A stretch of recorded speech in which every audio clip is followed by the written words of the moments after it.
sadurunge wisudan mau mendung ireng anggameng kaya mayungi marang kraton negara Indraprastha nanging sakuse dening sang Matswapati jeneng sira kajumenengake ratu mendung ingkang ireng gembuleng piyak nganan sumisih lan nyatane ripalungguhan iki dadi padang tetrawangan kahanane muga-muga jeneng sira sembada netepi darmane ratu ya Gulup.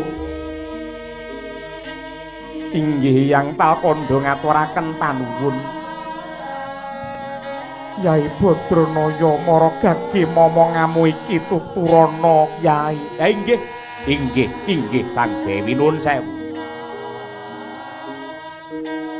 Nadyan samangke momongan kula Pandhawa sampun antuk kamulyan.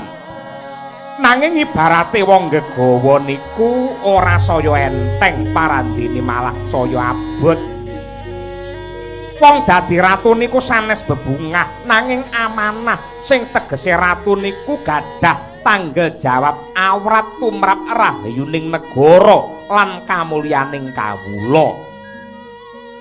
Wong yen saguh dadi ratu niku aja nganti mung dadi ratuning keluarga lan golongan. Nanging kawicaksanane ratu kudu bisa warata marang para kawula kabeh.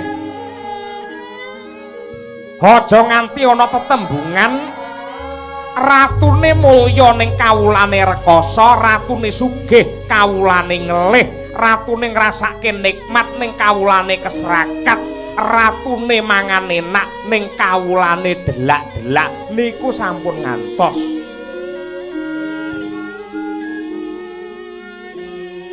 Para Pandhawa sak sampunipun antuk kamardikan kedah merdika ingkang wetah.